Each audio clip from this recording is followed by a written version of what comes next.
विश्व हिंदू परिषद के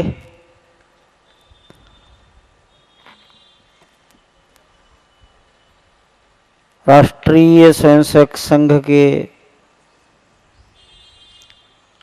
और यहाँ की तमाम सामाजिक संस्थाओं के महानुभाव यहाँ होंगे, नगर सेवक हैं और मैंने सुना भारतीय जनता पार्टी के भी कार्यकर्ता हैं।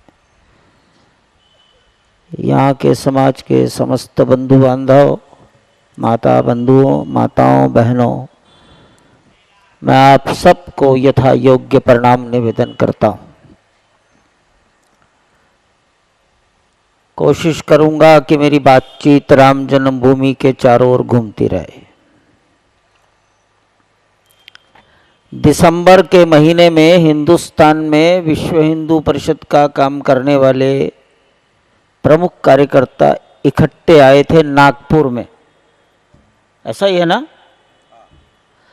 तो कार्यकर्ताओं ने विचार रखा कि एक लंबी पीढ़ी सामने आ गई जिसका जन्म 1984 में हुआ होगा, वो अब 32-33 साल का होगा और 1992 के बाद तो आंदोलन लगभग शांत होने लगा।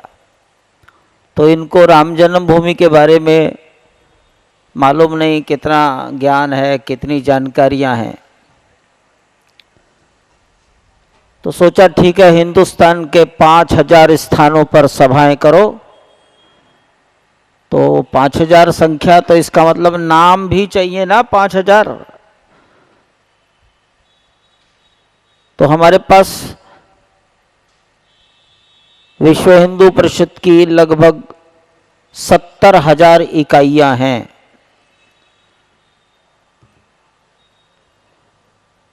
और इसके अलावा 50,000 एकदम सुदूर ग्रामों में विश्व हिंदू परिषद के साक्षरता के काम चलते हैं।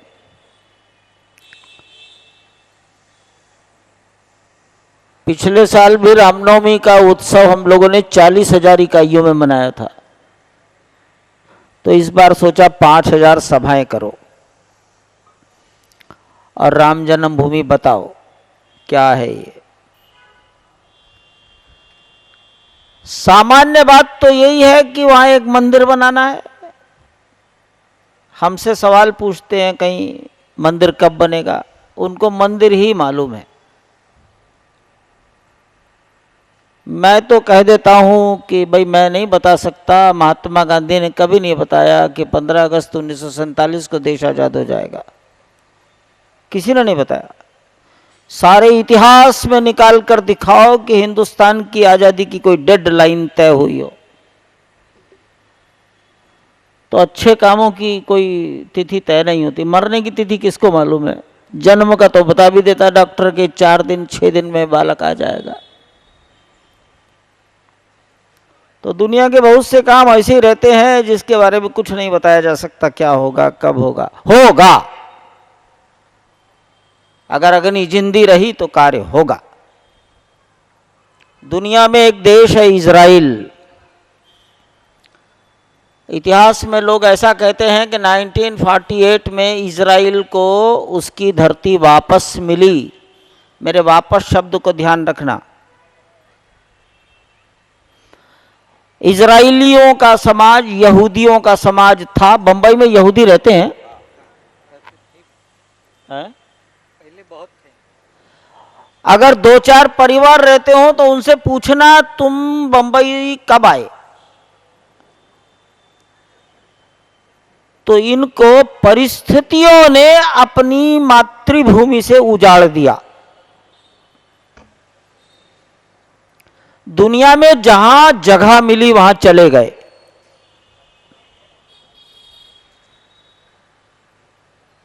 जीवन यापन करने लगे, लेकिन मन में ये कसक बनी रही कि हम अपनी धरती छोड़कर आ गए। मुझे मालूम नहीं लाहौर और हैदराबाद के लोग जो बंबई में रहते हैं वहां उनमें कसक है कि नहीं है, यह अनुसंधान का विषय है। इजराइल को दुनिया के मानचित्र पर खोजने की कोशिश करो तो माइक्रोस्कोप लगाना पड़ेगा, इतना छोटा है।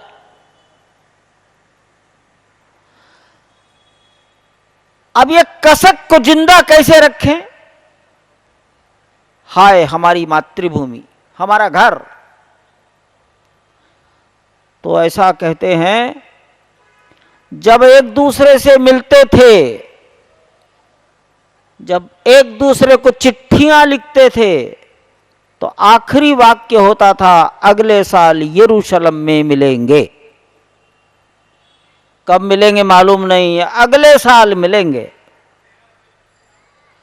और ये लिखते लिखते 1800 वर्ष बिता दिए। अगर आग जिंदी है तो लक्ष्य की प्राप्ति होती ही है।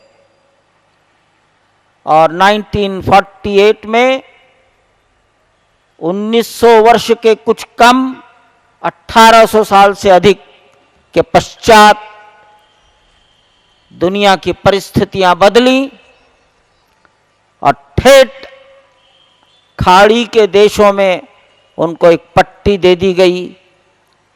1800 साल पहले जो अपनी धरती से उजड़कर अमेरिका, यूरोप में बस गए थे, दौड़कर वापस अपनी धरती पर चले गए। लक्ष्य की प्राप्ति होती है। अयोध्या की भी ये प्राप्ति होगी ही, हो ही गई। सत्य की ही विजय होती है। लड़ाई क्या है? लड़ाई मंदिर नहीं है, लड़ाई है इस देश का सम्मान। लड़ाई है हमारे पूर्वजों का अपमान हुआ था, इसे धोएंगे। आप लोग महाराष्ट्र के गोवा का अध्ययन करो। गोवा विदेशियों के पंजे में कब गया? कौन सी शताब्दी में, कौन से वर्ष में गोवा पर विदेशियों का राज्य स्थापित हो गया? और स्वतंत्र भारत में गोवा में भारतीयों का अधिकार किस सन में आया? 1947 में तो गोवा आजाद नहीं हुआ ना, तो 1960 के आसपास हुआ है। एक साल इधर या एक साल उधर।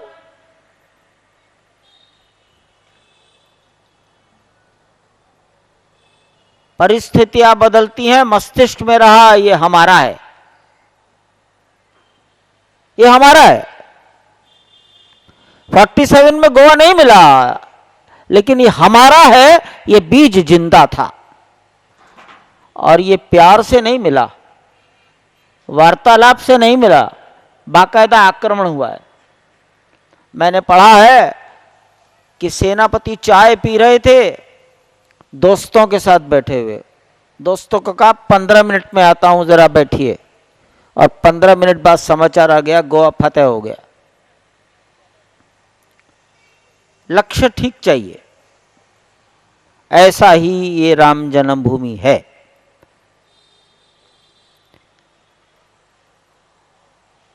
$500 साल से लड़ाई चल रही है, 490 साल होने जा रहे हैं।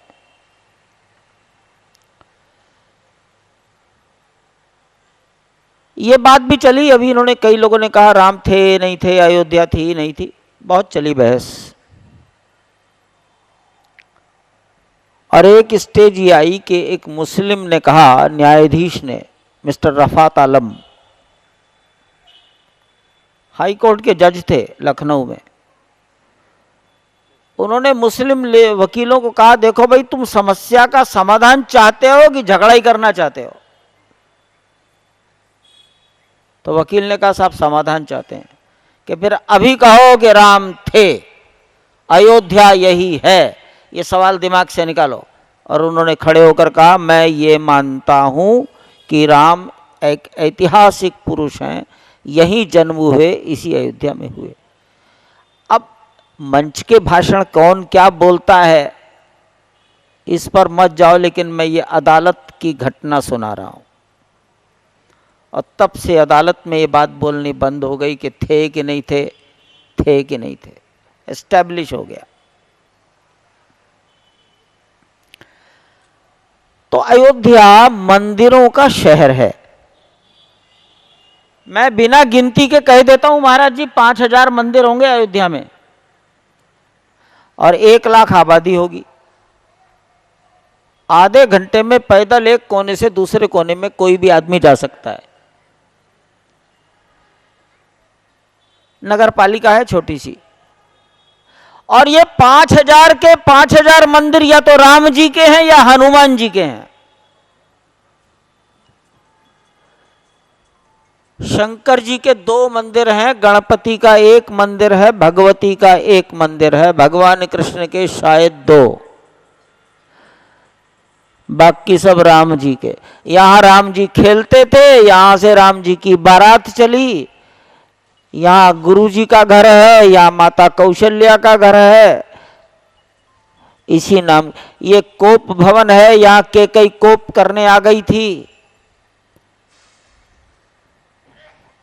और राम जी के जीवन में जितने लीलाएं हैं, किसी भी लीला के नाम के 2 मंदिर नहीं है। केकई कोप भवन में गई तो 4 कोप भवन वहां नहीं है, 1। गुरु वशिष्ठ 1। ब्यहुति भवन, भगवान की बारात निकल कर गई, भगवान तो पहले ही पहुंच गए थे ना वहां, 1। सीता जी विवाह होकर आई तो माता केकई ने मुंह दिखाई में सीता को भवन दिया, कनक भवन 1। सवाल है जन्मभूमि कहां, भगवान पैदा कहां हुए थे? सारे जीवन की लीलाओं के मंदिर पैदा कहां हुए थे? तो वहां एक मोहल्ला है छोटा सा, कोट माने किला, तो मोहल्ले का नाम है रामकोट। एक टीला है, ऊंचा है, उस पर एक छोटी सी जगह है, बहुत छोटी सी जगह है। समाज ये मानता है कि ये जो जगह है यहां पर एक मंदिर था, उसका नाम जन्मभूमि मंदिर था। अब वो जन्मभूमि तो राम की होगी, अयोध्या में तो राम के अलावा दूसरा कुछ है नहीं। लेकिन इस मंदिर को 1528 ईस्वी में, 490 साल पहले, बाबर नाम के एक विदेशी आक्रमणकारी ने अपने सेनापति को आदेश देकर तोड़वाया। जनता चुप होकर घर में घुसकर नहीं बैठी। आज अगर 1 लाख आबादी है तो 1528 में कितने हजार लोग रहे होंगे आबादी के? और सब साधु थे, गृहस्थ कोई नहीं। सब ने लड़ाई लड़ी, तलवारों से लड़ी, गर्दन काटी, गर्दन कटाई। कोई बात आउट ऑफ रिकॉर्ड नहीं। आप उस रिकॉर्ड को यह कह सकते मैं तो ना मानूं, तो गुस्से से मानोगे, मानना तो पड़ेगा। आप ये कह सकते हैं मैं ना मानता, ये कहने का अधिकार सबको है। मुझे तो ये काला दिख रहा है, सफेद नहीं दिख रहा है, इसका तो कोई फैसला नहीं हो सकता। इसका फैसला है मूसल।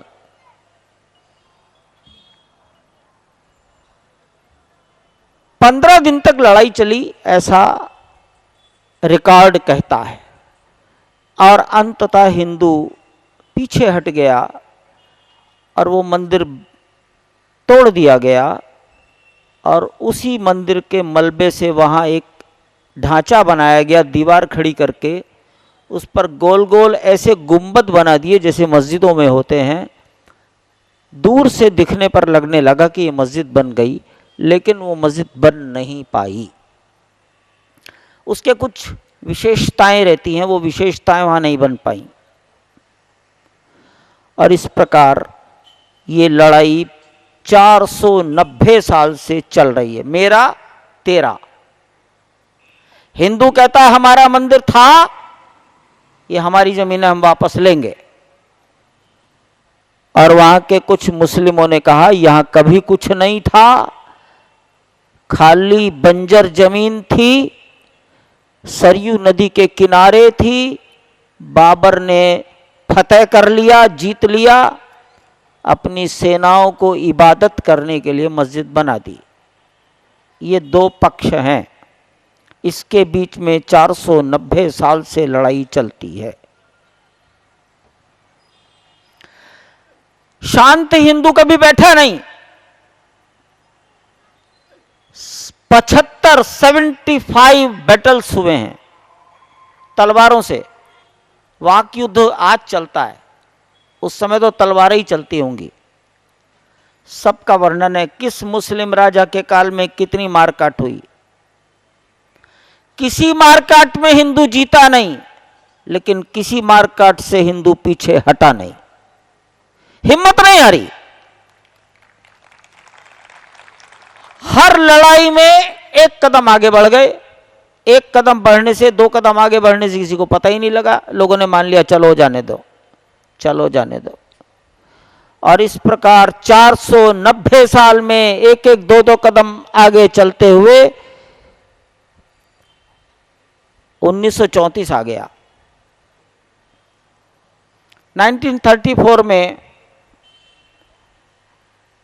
अयोध्या पर अंग्रेजों का राज्य स्थापित हो चुका था। एक बेवकूफी कर दी वहां के 2-4 मुसलमानों ने, एक गाय काट दी।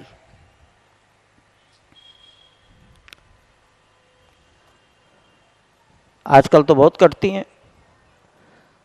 साधुओं को अवसर मिल गया, चढ़ बैठे। ऐसा इतिहास कहता है कि 75 गर्दनें बदले में काटी। और वहीं गाड़ दी, दोनों तरफ की कटी होंगी। इसके बाद भी गुस्सा शांत नहीं हुआ,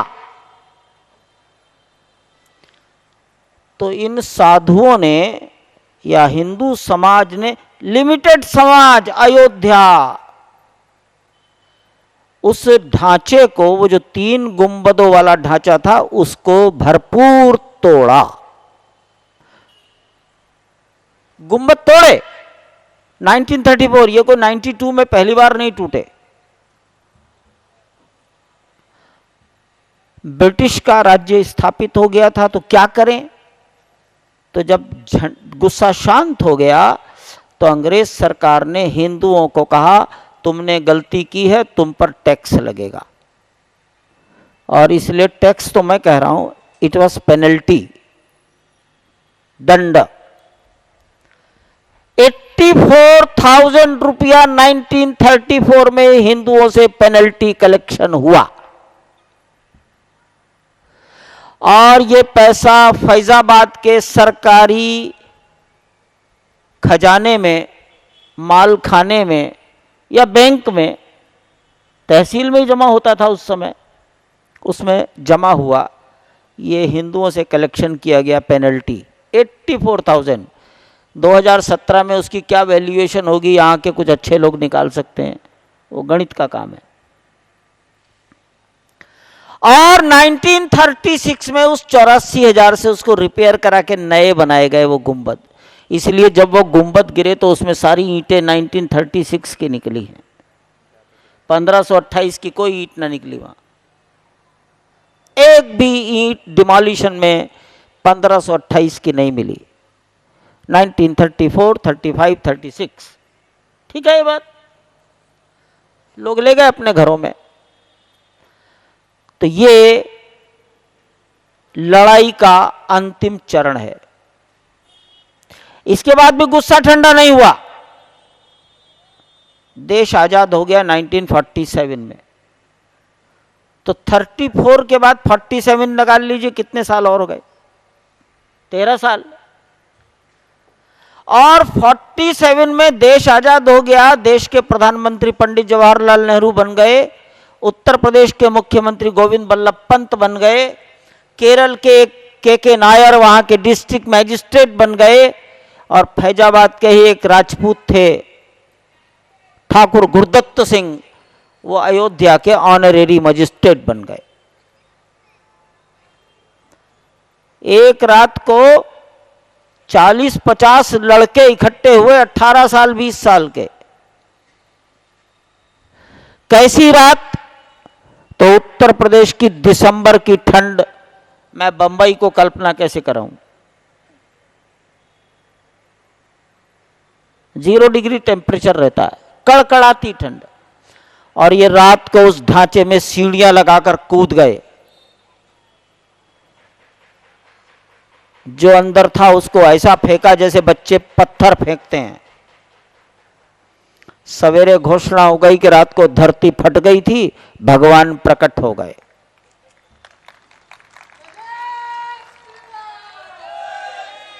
यह घटना है 22 दिसंबर 1949। और तब से वो स्थान में भगवान विराजमान है, धरती फटकर प्रकट हुए हैं। इसलिए गवर्नमेंट भी अयोध्या का एडमिनिस्ट्रेशन 22 दिसंबर को भगवान का प्राकट्य उत्सव मनाता है। हमारा आप रामनवमी मनाते होंगे, भले ही मनानी लाचारी है, क्योंकि वो उसी दिन धरती फाड़कर वहां प्रकट हुए थे। अब धरती, मैं वहां नहीं था इसलिए मुझे अपने बारे में मालूम है। तब से ये बात लिख दी गई कि भाई 22 दिसंबर 1949 को ये घटना घटी और हिंदू ने उस स्थान को अपने कब्जे में ले लिया। आज तक वो कब्जा खाली नहीं हो पाया।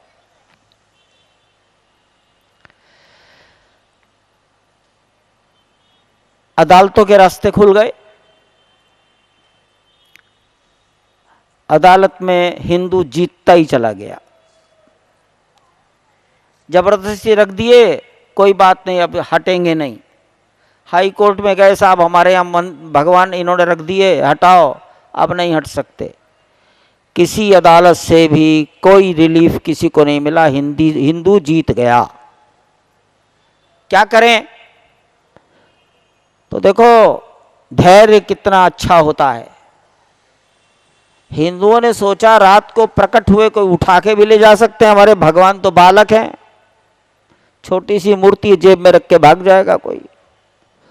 तो वहीं कीर्तन करने बैठ गए लोग,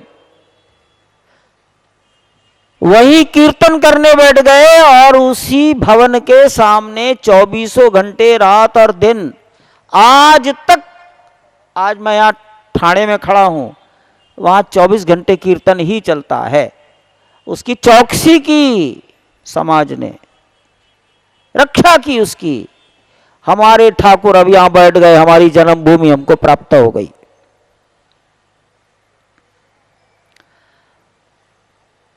सब लाचार हो गए।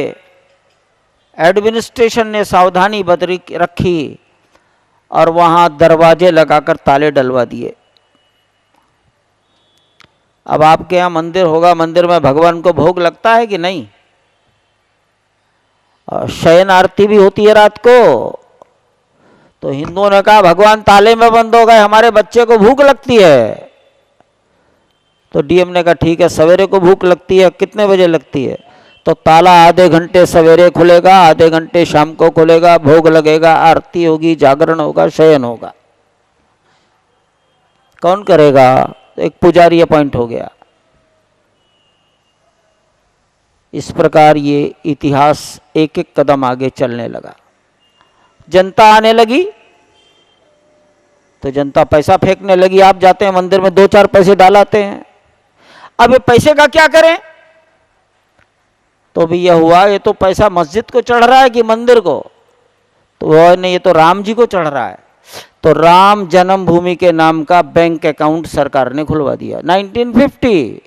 हमने नहीं खुलाया कहीं कुछ।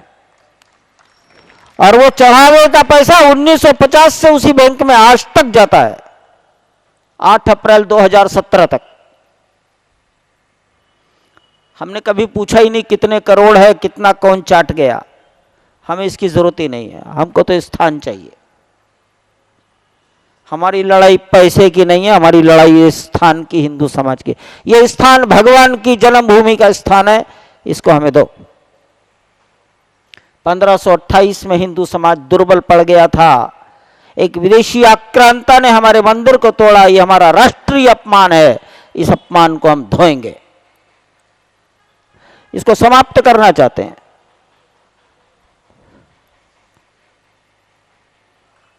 मुसलमानों ने कहा मूर्ति प्रकट हुई 1949 में 22 दिसंबर की अर्धरात्रि को।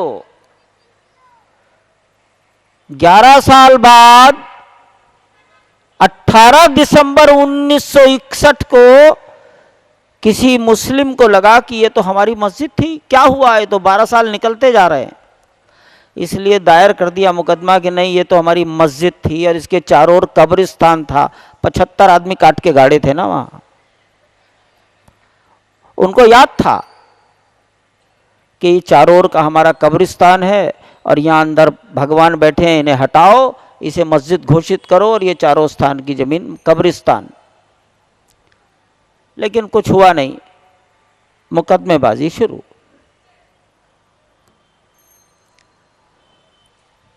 अब ये भी बता दूं कि ये जो देशभक्ति की आग है ये किसी की विरासत नहीं है, गुलामी का अपमान महसूस करने की बात है। दिल्ली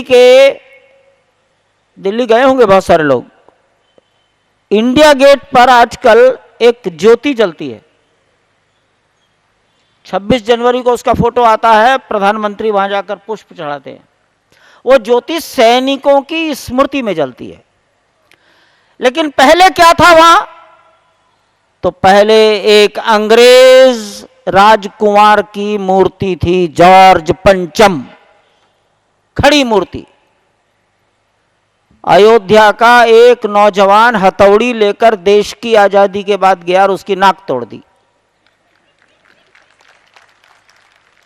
मैं उस नौजवान का नाम बता सकता हूं, राम मनोहर लोहिया, वो अयोध्या के रहने वाले थे और देश की पार्लियामेंट के मेंबर बने। पंडित जवाहरलाल नेहरू ने उनको बंद नहीं किया किसी जेल में कि इसने सुंदर मूर्ति की नाक तोड़कर उसको बदसूरत कर दिया। उन्होंने कहा इस मूर्ति का सिर ढक दो, इसको हटा दो, गोडाउन में डाल दो, और इस प्रकार वो मूर्ति हटी और पेडेस्टल खाली पड़ा रहा। ये ज्योति तो अब जली है। तो आखिर नाक तोड़ने वाले का विचार क्या था? वो मूर्ति को हटाने के पहले नेहरू जी के मन में कौन सा विचार आया? अयोध्या में एक विक्टोरिया की मूर्ति थी, छोटी सी, तुलसी उद्यान, आज भी है वो तुलसी उद्यान, बिल्कुल हाईवे पर है। आजकल वहां तुलसीदास की इतनी मूर्ति है, ठीक उसी पेडेस्टल पर, उसी छतरी के नीचे वहां एक विक्टोरिया बैठी रहती थी। दिल्ली के चांदनी चौक पर विक्टोरिया की मूर्ति थी, अमृतसर के विक्टोरिया सर्किल पर विक्टोरिया की मूर्ति थी, गायब हो गई सब। पंडित जवाहरलाल नेहरू के काल में गायब हुई, हटाई गई। क्योंकि विक्टोरिया कौन, अगर आने वाली पीढ़ी के बच्चे ने पिताजी से पूछा तो क्या बताओगे भाई? बताना पड़ेगा कि विक्टोरिया इंग्लैंड की महारानी का नाम है, हमारे बाप दादा इसकी गुलामी करते थे। गुलामी बच्चों को याद नहीं आनी चाहिए, ये स्वाभिमानी देश का पहला धर्म है। और इसलिए पंडित जवाहरलाल नेहरू के काल में जॉर्ज पंचम हटे, विक्टोरिया हटी। अमृतसर से कलकत्ता तक एक सड़क का नाम GT road, grand trunk road, आजकल उसको कोई जीटी रोड नहीं बोलता। किसी हिस्से में वो शेरशाह सूरी मार्ग है, तो किसी स्थान पर वो महात्मा गांधी रोड है। इंदिरा जी के काल में दिल्ली के इरविन हॉस्पिटल का नाम बदलकर जयप्रकाश नारायण हॉस्पिटल हुआ, आज भी है रामलीला मैदान के बगल में। सांसदों के मकान का चौराहा, वहां एक हॉस्पिटल है, विलिंगटन हॉस्पिटल, आजकल उसका नाम है राम मनोहर लोहिया। ये इंदिरा जी ने किए।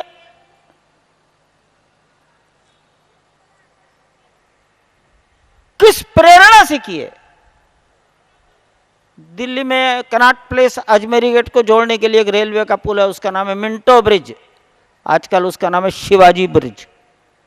आप जाइए Delhi, Shivaji bridge railway station है।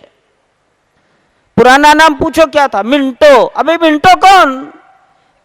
स्वतंत्र भारत में मिंटो इरविन की जरूरत क्या है? आपके कस्बे का, इस शहर का पुराना नाम बॉम्बे, तो मुंबई क्यों हो गया? आप ही उत्तर खोजो अपने अंदर से। बॉम्बे और मुंबई में क्या फर्क है? कलकत्ता और कोलकाता में क्या फर्क है? मद्रास और चेन्नई में क्या फर्क है? उड़ीसा और ओडिशा। केजरीवाल साहब ने तो अभी अभी अप्रिशिएट किया, आई अप्रिशिएट औरंगजेब रोड का नाम बदला कि नहीं बदला? अभी बदला 1 साल में। और जब उनसे पूछा गया आई अप्रिशिएट, वो अप्रिशिएशन करने वाली अंदर की स्पिरिट कौन सी? इस देश में गुलामी की याद दिलाने वाला कोई चिन्ह अब नहीं चाहिए। आखिर सोमनाथ क्या है?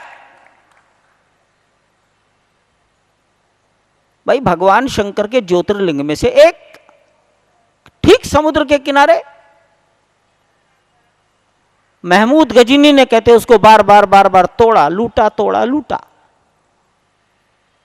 देश आजाद होने के बाद सरदार पटेल ने देश की गरीबी का विचार किया कि उसके निर्माण का विचार किया? देश का पुनर्निर्माण करेंगे, बांध बनाएंगे, सड़क ये काम सब अलग है, लेकिन राजा का काम यह भी है कि देश के सम्मान की रक्षा करे। और इसलिए सरदार पटेल ने समुद्र के तट पर जाकर समुद्र का जल हाथ में लेकर कसम खाई, इस मंदिर का पुनर्निर्माण करूंगा। आपके बंबई के ही एक एडवोकेट कन्हैयालाल माणिकलाल मुंशी उनके बगल में खड़े थे। कन्हैयालाल माणिकलाल मुंशी कहते, कन्हैयालाल माणिकलाल मुंशी ने विश्व हिंदू परिषद के संविधान की रचना की है। कन्हैयालाल माणिकलाल मुंशी ने कहा है कि विश्व हिंदू परिषद क्या काम करेगा मैं लिख कर देता हूं। तो अपनी जेब में पर्ची लेकर आए थे, 3 उद्देश्य उन्हीं के लिखे हुए हैं 1964 में। के मुंशी ने कहा, सरदार तुम इस काम को पूरा कर पाओगे? कसम खा रहे हो? सरदार ने 3 बार कसम खाई और कैबिनेट की मीटिंग में रेजोल्यूशन कराया, इसका पुनर्निर्माण करेंगे, रेजोल्यूशन पास करो। कैबिनेट मीटिंग हुई है। गांधी जी ने कहा ठीक है मैं भी स्वीकृति देता हूं, कंडीशनल, जनता के पैसे से बनेगा, सरकार पैसा नहीं देगी। ठीक है, तो बात। और इसलिए बुलडोजर चलकर वो सारा मलबा चला गया समुद्र में, मंदिर बन गया। सरदार पटेल के अंदर कौन सी आग जल रही थी? तो 11वीं शताब्दी में महमूद गजनी ने जो मंदिर तोड़ा था, उससे वो अपने को अपमानित अनुभव करते थे। ये अपमान की अग्नि और सम्मान की अग्नि, ये दोनों हैं कि नहीं? पुत्र कौन जो पिता के ऋण से अपने को उऋण करे? पिता ऋण छोड़ गए, सपूत वही है जो पिता के ऋण को समाप्त करे।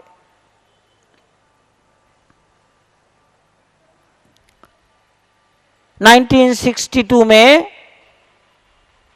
चीन ने हमला कर दिया, तमाम जमीन चली गई। पार्लियामेंट में एक रेजोल्यूशन हुआ है कि 1-1 इंच जमीन वापस लेंगे। अभी तक तो कोई ली नहीं गई।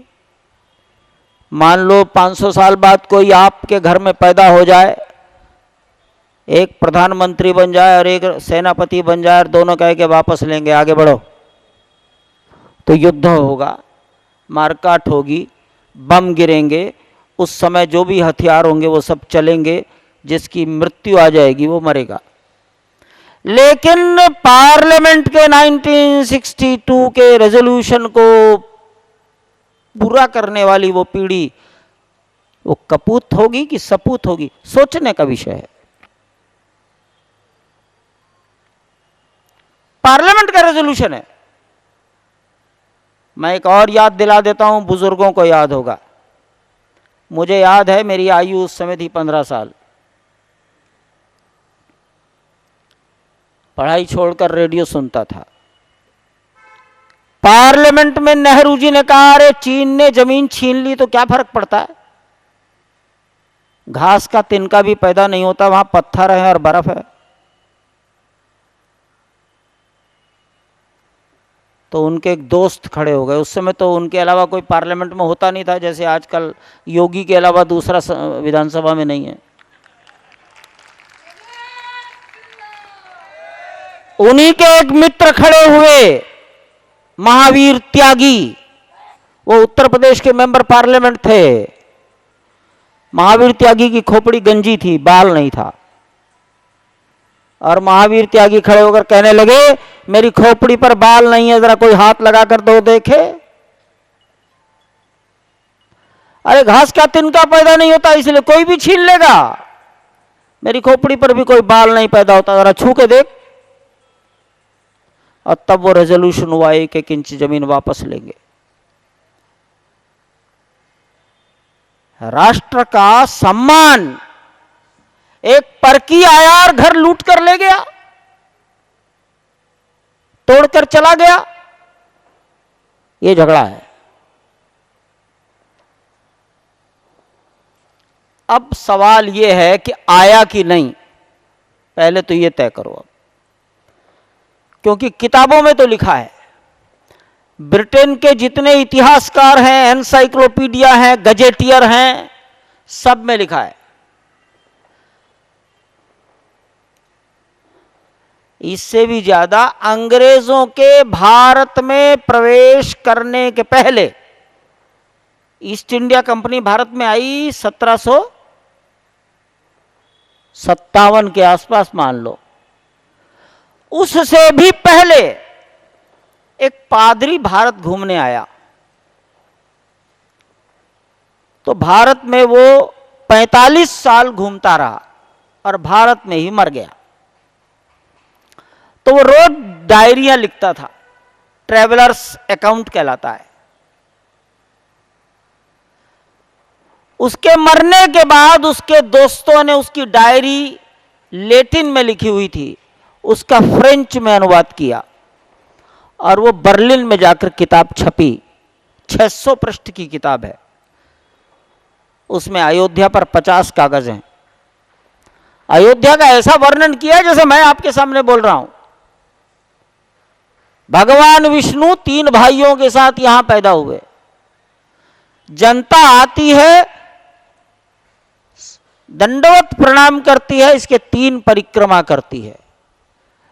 Takes 3 round off it. पादरी को परिक्रमा क्या मालूम, तो लिख दिया उसने टेक्स 3 राउंड्स ऑफ इट।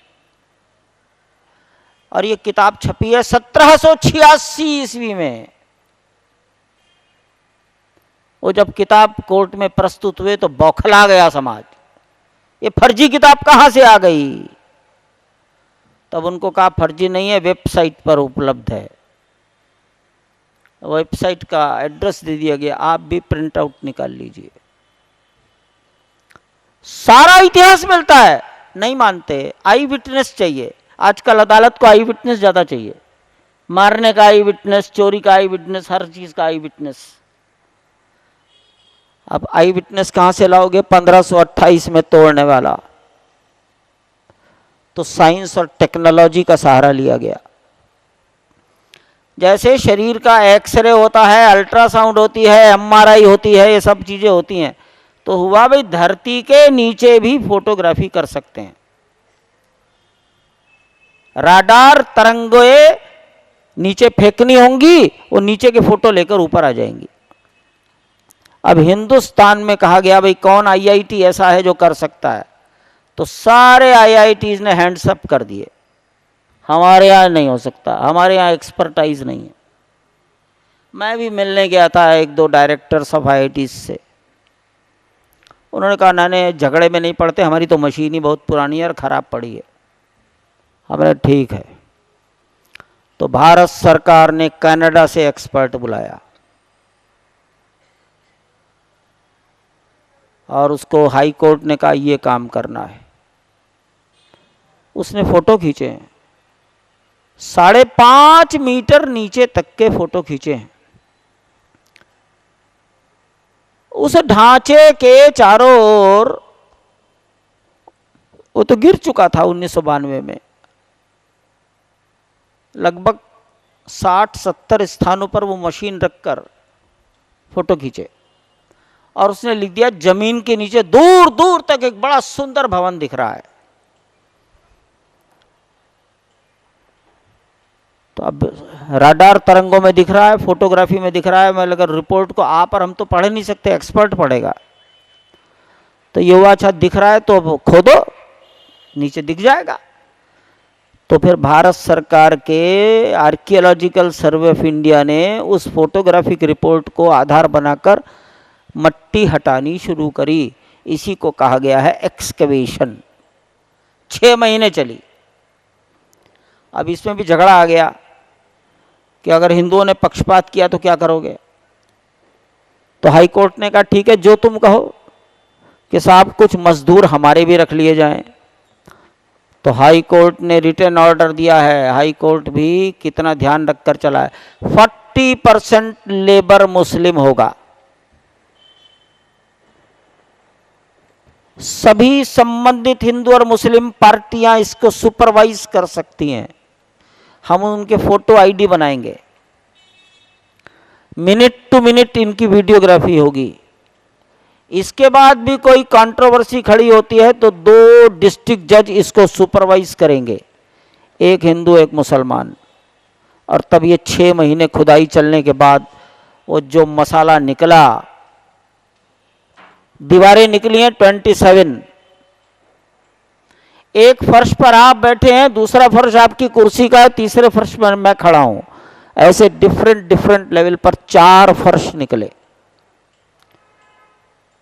कहा भाई इसे तोड़ो, कच्चा है कि पक्का है।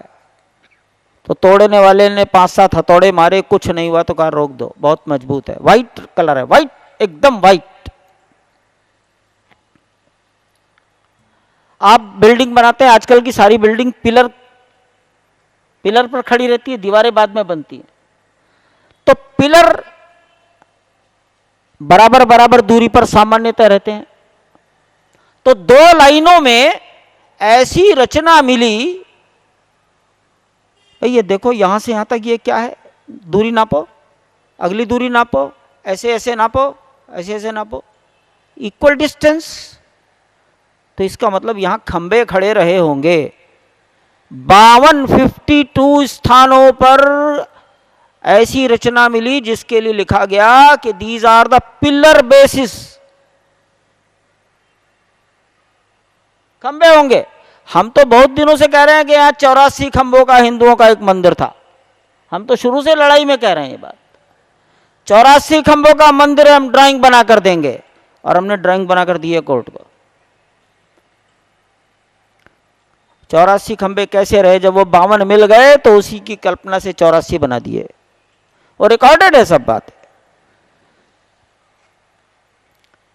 मंदिरों में कोई ना कोई पानी का एक स्रोत रहता है, पौंड मिला, नीचे उतरने की सीढ़ियां मिली।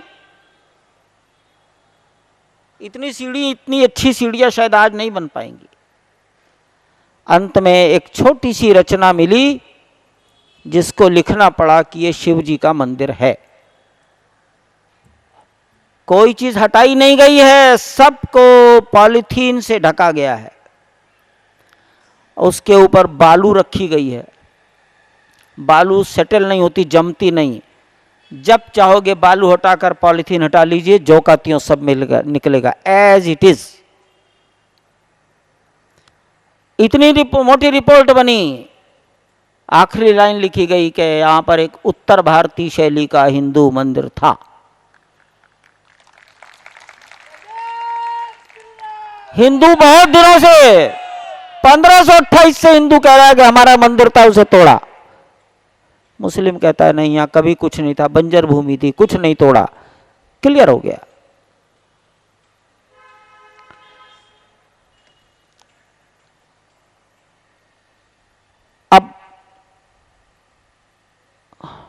अचानक एक दिन चीफ जस्टिस महोदय ने वार्तालाप की बात कह दी। वार्तालाप हुआ है 1990 से लेकर 1991 तक, जब चंद्रशेखर प्रधानमंत्री थे तब, उससे पहले। और वार्तालाप के क्या बिंदु होंगे, यहां वकील लोग बैठे हैं वो जानते होंगे कि मुकदमा चलने के पहले मुकदमे के विचार बिंदु तय होते हैं, अंग्रेजी में उनको इश्यूज कहते हैं। ऐसे ही वार्तालाप के पहले वार्तालाप के बिंदु तय हुए, और पहला बिंदु ये तय हुआ कि राम के अस्तित्व पर, अयोध्या के अस्तित्व पर सवाल खड़ा नहीं किया जाएगा। फर्स्ट पॉइंट है ये। और अगर सवाल खड़ा हुआ तो वार्तालाप तोड़ देंगे। मुसलमानों ने कहा नहीं, वार्तालाप में ये विषय नहीं उठाएंगे। वार्तालाप में तमाम बातें आ गईं और ये हुआ दस्तावेज लाओ। दस्तावेज आए, एक्सचेंज हुआ। इस पर किसी को आपत्ति है, कुछ कहना है तो कहो। ऑब्जेक्शंस एंड रिप्लाई हुआ। अब तीसरी स्टेज, जिन विद्वानों ने ये दस्तावेज तैयार किए हैं उन्हें बुलाओ, आमने सामने बैठे हैं। हिंदू आ गए, इधर के विद्वानों की चेयर खाली। कार्रवाई में लिखा है शायद दिल्ली के जाम में फंस गए। दोबारा बुलाई गई मीटिंग, फिर नहीं आए तो लिखा गया शायद वार्तालाप से भाग रहे। अब काहे की वार्ता, ये तो हो चुका। ढांचा गिरने के पहले वार्ता का कुछ फायदा था, अब तो इट इज एकदम क्लियर। और वार्तालाप का मीडिएशन कौन करते थे? एक एक नाम याद रखना, पूछने जाना उनसे, आप लोग पूछ सकते हैं, शंकर जरूर पूछे। शरद पवार वार्तालाप के मीडिएटर थे। गोली जिन्होंने चलाई मुलायम सिंह यादव, वो मीडिएटर थे। उपराष्ट्रपति बने मुख्यमंत्री राजस्थान के भैरव सिंह शेखावत, वो मीडिएटर थे। ये तीन मुख्यमंत्रियों को मीडिएशन का काम सौंपा गया, तीनों रहते थे। पटना के गृह राज्य मंत्री सुबोध कांत सहाय रहते थे। तो मीडिएशन हवा में नहीं हुआ है, शरद पवार जी की उपस्थिति में हुआ है। वार्तालाप की मिनट्स तैयार होती थी, एजेंडा जारी होता था, सिग्नेचर किए जाते थे। भारत सरकार पर सब है, हम पर भी है सब, और जफरयाब जिलानी पर भी सब है।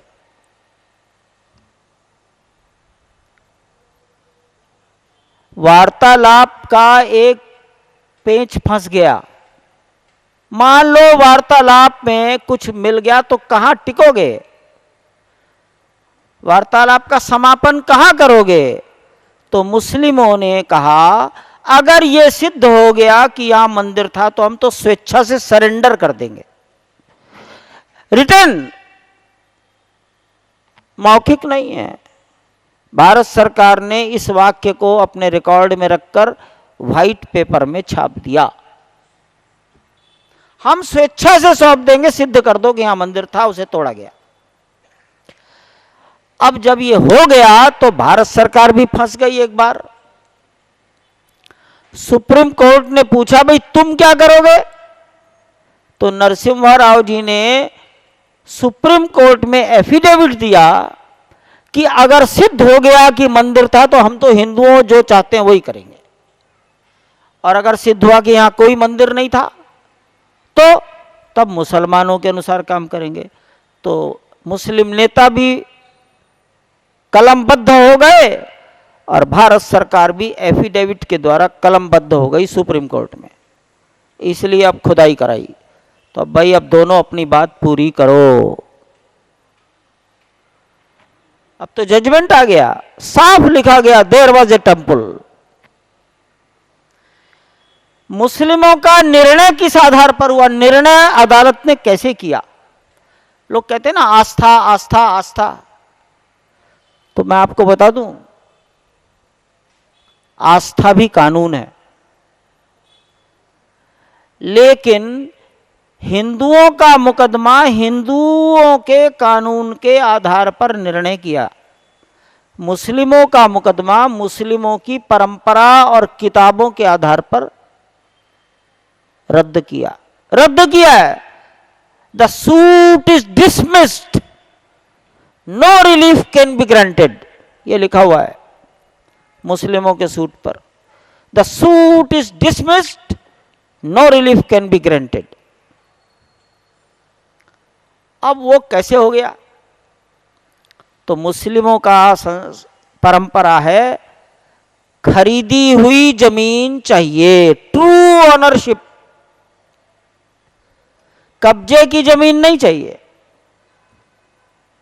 कब्जे की जमीन में भी ये बताओ कि किसकी जमीन में कब्जा किया। जब ये सवाल आया कि भाई इन्होंने 350 साल से कब्जे में बैठे हैं ये, तो किसके घर में घुसे थे, तो वो चुप हो गए कि साहब इसका उत्तर हम नहीं देंगे, क्योंकि कहना पड़ेगा ना भगवान राम के घर में घुसे थे।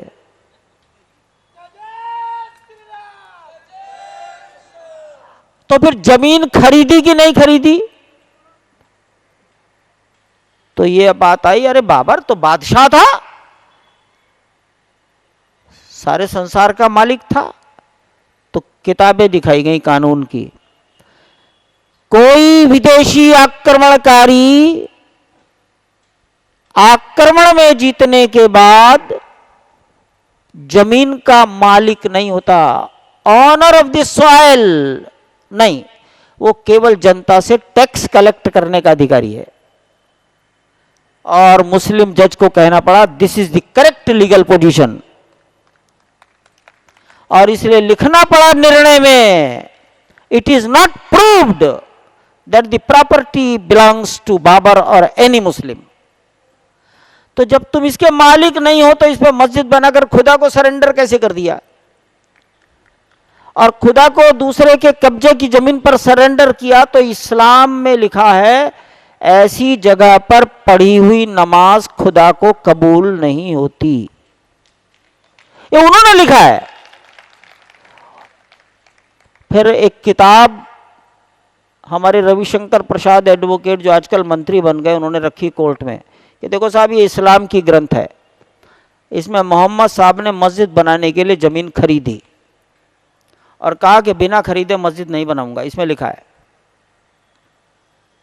उनका मुकदमा उनके कानून, उनके धर्म ग्रंथों के आधार पर डिसमिस हुआ है। और ये पूना है ना आपका, इस पूना में एक कोई बड़े दार्शनिक हुए हैं, उन्होंने हिंदू धर्मशास्त्र का इतिहास लिखा है।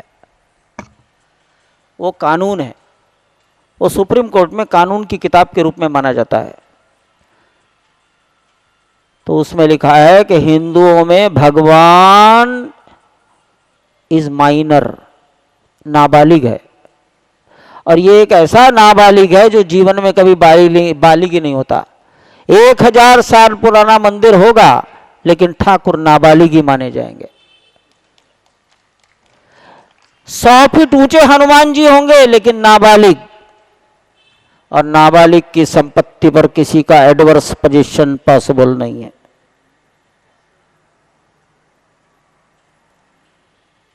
शाश्वत परपिचुअल माइनर, हिंदू धर्मशास्त्रों का इतिहास कहता है पूना का कि God deity it is a perpetual minor. Hindu जीत गया, वार्तालाप की स्टेज पार हो गई। ये सिद्ध हो गया कि वहां एक मंदिर था, वो बैरन लैंड नहीं थी, वो बंजर खाली जमीन नहीं थी। मुस्लिम समाज ये वचन दे चुका है कि यदि ये सिद्ध हुआ मंदिर था तो हम सरेंडर करेंगे, वॉलंटरली सरेंडर। भारत सरकार वचन दे चुकी है यदि सिद्ध हुआ कि यह मंदिर था तो हम हिंदुओं की भावनाओं के अनुसार काम, we will act according to the wishes of the Hindu society. ये रिटर्न कमिटमेंट है। इसलिए ये इतिहास 1528 में हिंदुस्तान के सम्मान को जो चोट पहुंची थी, उस सम्मान की पुनर्प्रतिष्ठा का लड़ाई है ये। और विश्व हिंदू परिषद के तुम अशोक जी, रज्जू भैया, राष्ट्रीय स्वयंसेवक संघ के सरकार हुआ थे शायद उन दिनों, तुम इस काम को कर सकते हो। ऐसा रज्जू भैया को हैमर करने वाला आदमी वो कांग्रेस के नेता थे, मुरादाबाद के दाऊदयाल खन्ना, 5 बार मुरादाबाद से विधायक रहे। और उन्होंने इंदिरा जी को बड़ी चिट्ठी लिखी कि अब समय आ गया है, अयोध्या, मथुरा और काशी के स्थानों को मुक्त कराओ। चिट्ठी लिखी है, वो रिकॉर्डेड चिट्ठी है।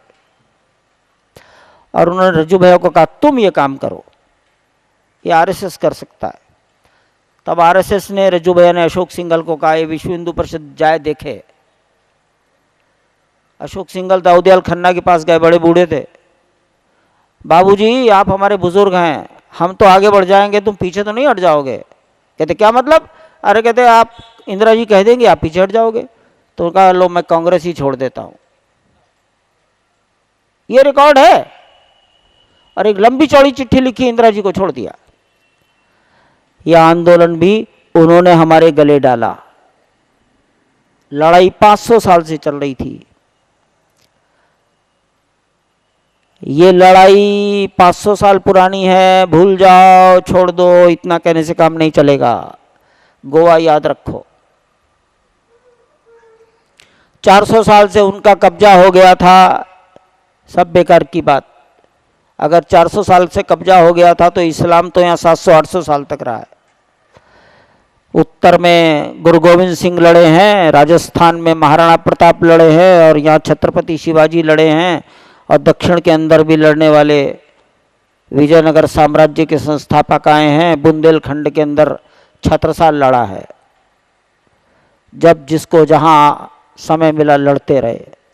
महाराजा रणजीत सिंह को अवसर मिला तो तमाम अफगानिस्तान तक आक्रमणकारियों को खदेड़ा है रणजीत सिंह ने। देश का सम्मान टाइम बार्ड नहीं है, इसलिए इस लड़ाई को इस रूप में रखें, इसी रूप में समझें। बड़े बड़े अच्छे रेजोल्यूशंस आ रहे हैं हमारे सामने, उस स्थान को खाली छोड़ दो, बाकी सब बना लो, यहाँ कुछ गुलाब के फूल पैदा कर लेंगे। अरे 1528 का विषय अब क्या कर रहे हो? अच्छा तो हम पड़ोस में मस्जिद बना लेंगे। ये नहीं हो सकता। क्यों नहीं हो सकता बता देता हूं। अदालत में तो 60 साल मुकदमा चला है, 15 साल हाई कोर्ट में चला है। तो वहां बड़े सुंदर सुंदर सवाल आते थे। भाई मस्जिदों के सामने घंटा बजाने पर झगड़े हो जाते हैं, क्यों होते हैं? तो मुस्लिमों ने कहा घंटे की आवाज़ को हम शैतान की आवाज़ मानते हैं, तो आरती तो घंटे से होगी, तो अगर पड़ोस में बना दिया तो तुम्हें तो रोज शैतान परेशान करेगा, रोज झगड़े होंगे। ये रिकॉर्डेड बातें हैं, 2010 की बातें बता रहा हूं सब। शैतान की आवाज़ मानते हैं हम लोग, तो इस शैतान की आवाज़ तो रोज बजेगी, इसलिए यहां पड़ोस में नहीं हो सकता। यहां कोई कल्चरल सेंटर बना दो। अयोध्या हिंदुओं का सांस्कृतिक केंद्र है, मोक्ष नगरी है। संस्कृति का केंद्र बनाना है तो जहां इस्लाम पैदा हुआ वहां बनेगा। कोई टावर बना दो, किसकी विजय का स्तंभ बनेगा। इसलिए अनकंडीशनल वॉलंटरली सरेंडर ये चाहिए। और इजराइल का 1800 साल तक लड़ने का इतिहास, तलवारों से नहीं लड़े, संकल्प से लड़े। ये हृदय में रखना चाहिए। मैंने राम जन्मभूमि के चारों ओर घूमने वाले जो सवाल हैं आपके सामने रखने की कोशिश की है, नहीं तो 500 साल का इतिहास कैसे बताया जा सकता है। इसमें कोई भूल चूक हुई होगी तो क्षमा करें।